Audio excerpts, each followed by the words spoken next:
Hey everybody, Corey here. We're going to do go over the daily roundup for the ULTY ETF. Just a reminder, I'm not a qualified licensed investment or financial advisor. I just gather the data, present it to you for you to make your own decisions and form your own opinions. Reminder, YieldMax ETFs are extremely risky. These risks here are defined on the YieldMax website. And these ETFs are income ETFs versus growth ETFs. So please ensure you know what you're investing in and how risky they are. So just to jump right in here, some of you could care less to look at any of this stuff in this video or even in the trades and holdings video, and that's fine.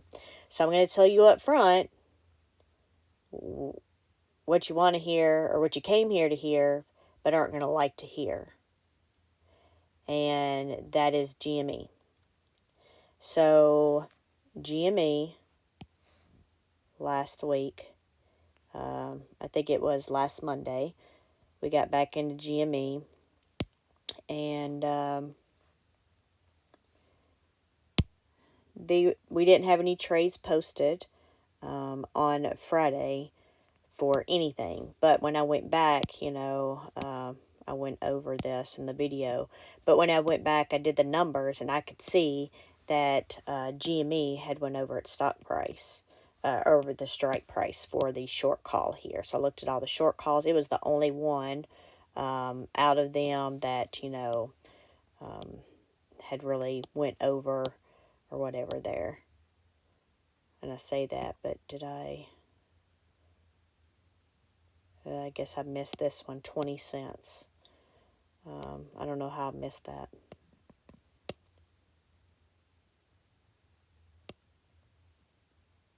Oh, these over here aren't going to be right because this still has a formula in it. I didn't copy and paste the data.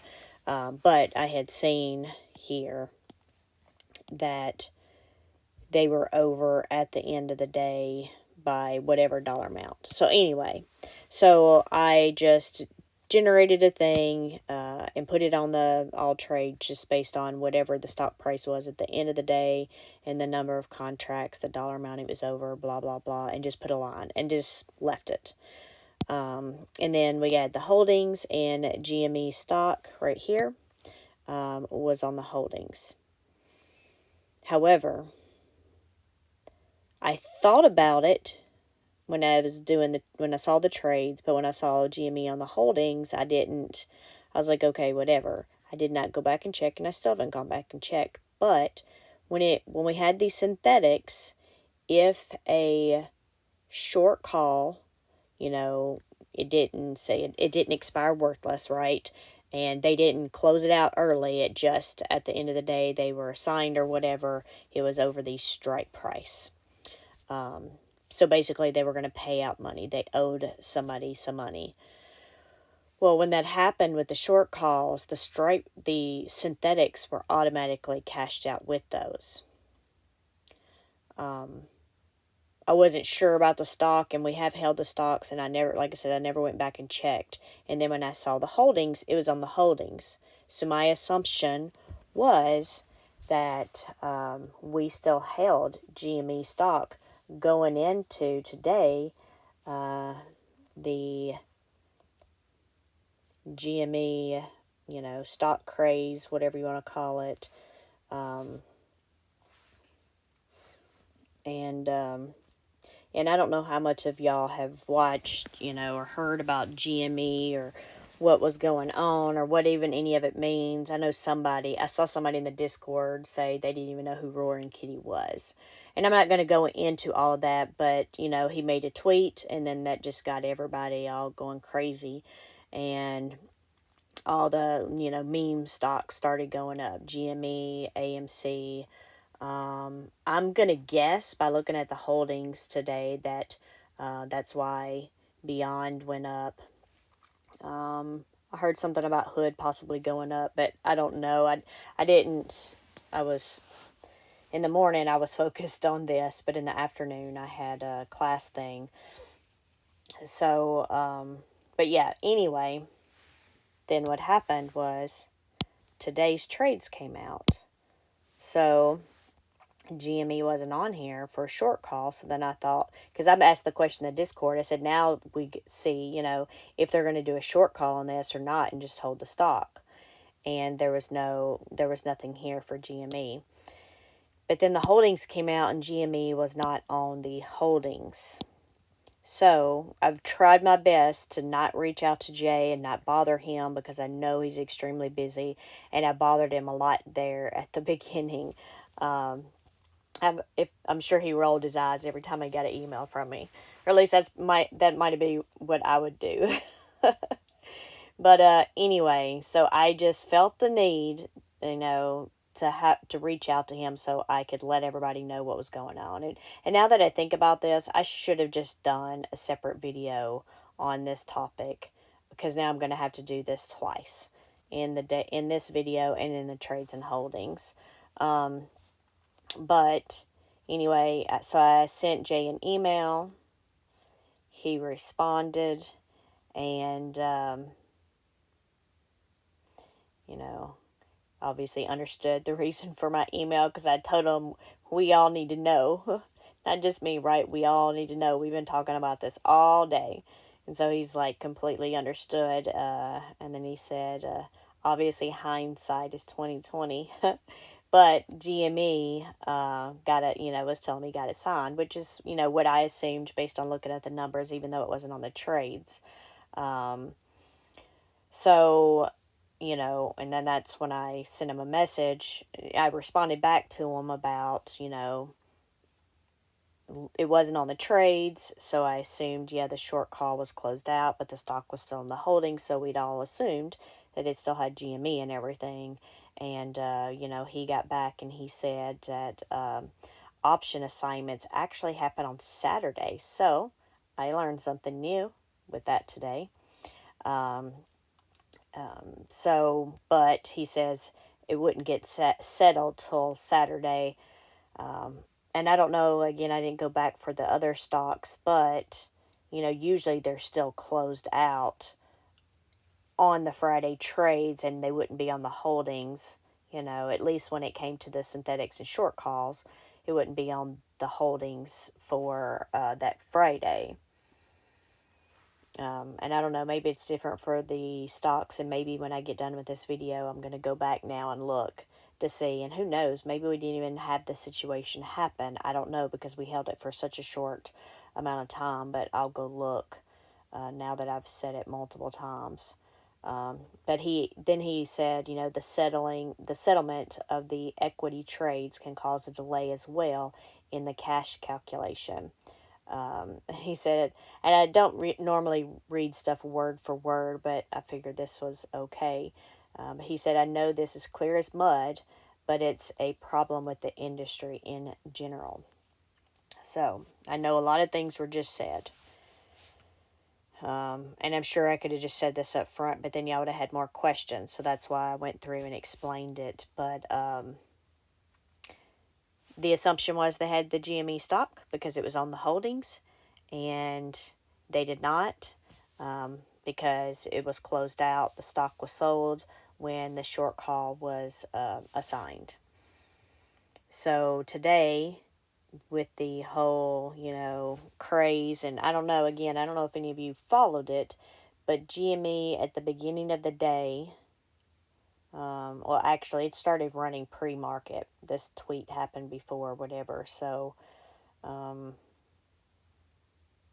it opened, this says, at 26.23. I would pull it up on my sheet, but I did not think about it, or bring up my sheet, bring up my trading app, but I did not think about it. What I will tell you here, on Friday,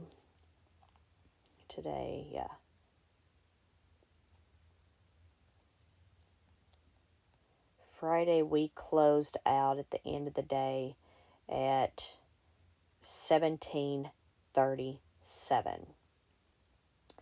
1737.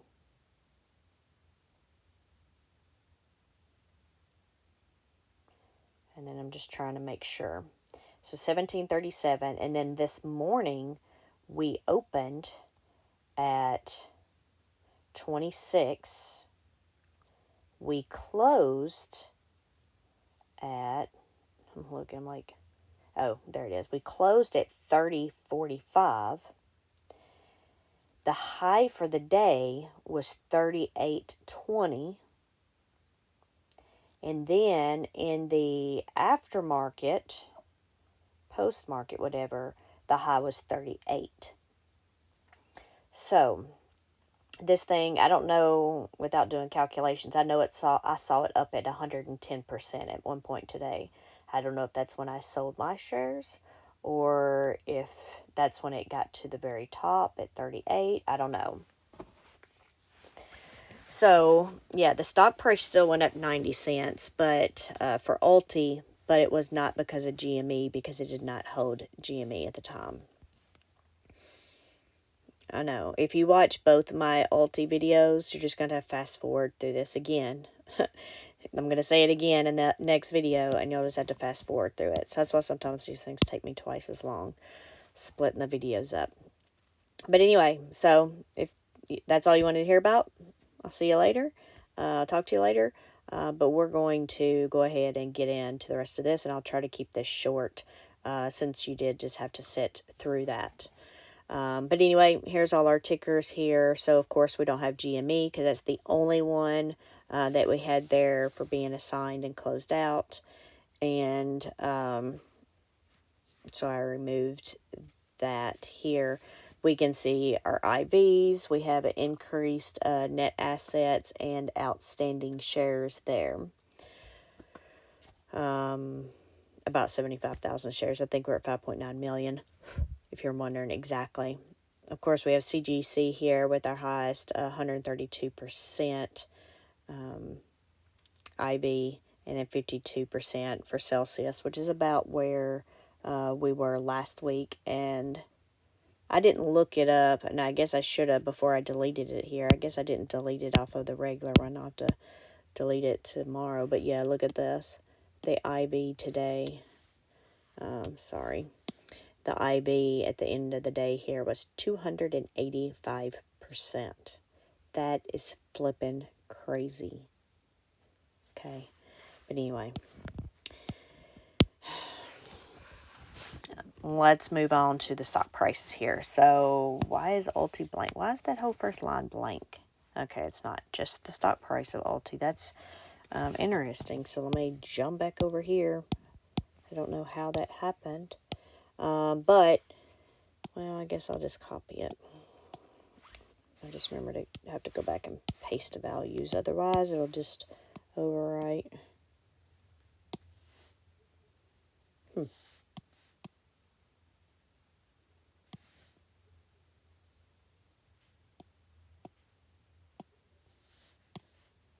Oh, I know why. It's missing from here, but I felt like I was putting something there. I don't remember what it was now, so I guess it doesn't matter. Maybe it was a different video. I've been having to do so many worksheets lately. But anyway, you can see ULTY here was 1540. They closed today at 1630. They were up almost 6% there, while the S&P apparently was down 0.02%. I didn't even know that. That's how crazy today was. I had no clue. Well, interesting. I know GME and AMC was is mostly what was on my mind today. But yeah, so we can see here, half of the stocks were down, more than half were up, and you see here beyond at the bottom. So you can see we went from 1686 to 1972, up 17%. Now, I did not look it up. My assumption is just the meme craze thing for today in general, but I didn't actually look that up.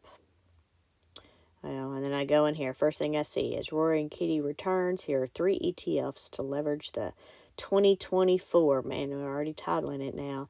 Meme Stock Wave.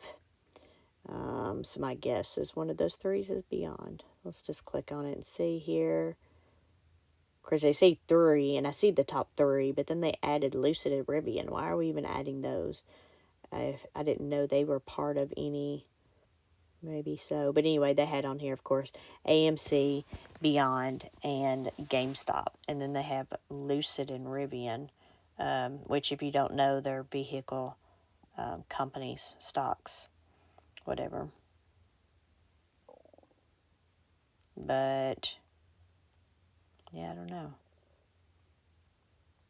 I guess I'd have to actually stop and read this to see why it's tagging Lucid and Rivian in here. I don't know. I'm not going to waste that time right now. But it looks like GigaCloud was down the most, only 3%. And then I didn't go, but look, I know Beyond was 17%, but look at B. Riley. It was up 9%. Upstart was up 8%. MicroStrategy was up 6%. I think I saw Bitcoin around 62,000 a day, but I only looked maybe one time, so I don't know what all was happening with that. But Celsius is up 5, so there's actually some pretty good movement there. So that's yeah. And then of course they brought in the premium for all their short calls today as well. So then we'll get into that right here. So you can see in column L, this is the premium that they received for all these short calls that they did today. And then in column M is the net of all the short calls, which, yeah, they didn't have anything. So it's going to, in this case, it's going to be exactly the same because they did not close out of any short calls today. In fact, I think they only had 3 and they expired this Friday. So these two columns at this point are exactly the same. And then, of course, we have no synthetics because we're doing stocks.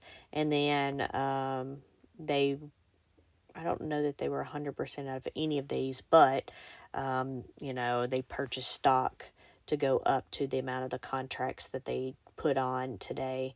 As you can see, everybody was involved here, so they didn't just do cookie cutter of whatever they were holding last week, which then makes me think, I don't know that this question has been asked, but how did they determine how much to do in each one? I know previously it sort of seemed equal weighted, with the exception of GME, I believe it was, because it was actually more last week when they did the stocks. But otherwise, it was about, I think, 3.8 million for each stock. It was around there, but then GME was like over 4 million or something. But anyway, so you have that, and then you have the total amount of the trades in column P. Of course, it's going to look bad. Now all of these numbers and all of these things we have look totally different because of the way we're used to seeing it. But here, it looks extremely bad, but that's because they're purchasing the underlying stock. And that's just why, right? And then over here we have the net assets for all of them. So let's just sort this so we can sort of see here. Beyond actually has the lowest amount of net assets with our 4.8 million. You see how most of those are around 4.7. Actually, yeah, almost every stock here is about 4.7, 4.8 million. But the top one there is Upstart. I mean, the next one's only 4,000 down, and then just a few thousand, and so much until I got almost all the way up to the top. But yeah, you can see over here in column T, this is just how these stocks are then affecting the share price of ULTY itself.